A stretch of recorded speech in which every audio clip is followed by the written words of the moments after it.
have you ever been hanging out with a friend and you're like driving by or cruising or something, and you see this person who is destitute, who is just like out there, just like you can just tell that life has beaten the fuck out of them. Like they're like fucking done, you know?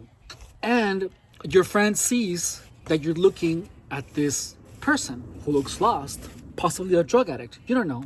But then your friend tells you, oh, he's crazy.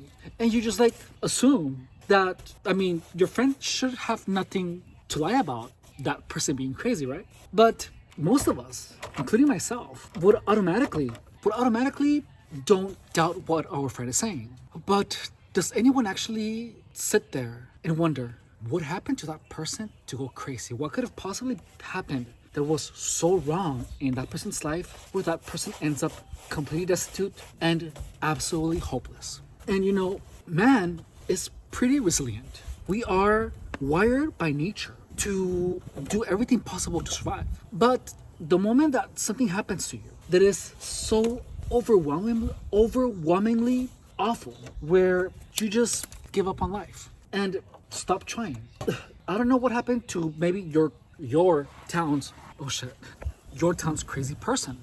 But when someone tells you that someone is crazy, just keep your mind open, because if you would actually sit down and listen to that person's story, and as impossible as it might sound, you know, something must have happened. Something very real must have happened to that person.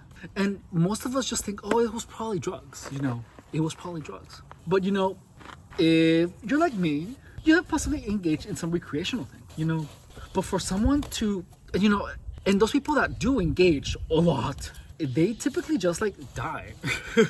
They don't like become crazy. And you know, gang stalking is one of those things that makes people crazy to the point where they completely lose hope in life, because something so awful has been done to them that their wiring for survival is completely overtaken by sadness. I was that person, and I'm gonna tell you the story of what happened to me, that I was San Diego's crazy person and everyone knew I was crazy. And I'm gonna tell you the story behind it. And look at me. If you would see me without me telling you that story, would you think that I'm crazy? Probably not. The truth is that I've never been crazy, but I believed I was. Well, no, I never believed I was crazy. But what I did know was that something awful was being done to me. And I want to tell you what it was. That awful thing was done to me for entertainment. And I was told by one of the participants that it was for entertainment. It is something so awful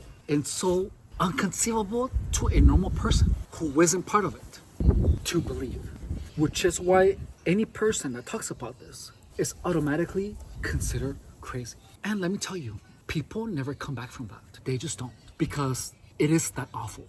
And if you tell someone, no one is gonna believe you. That is what I was told by someone who I thought was my friend.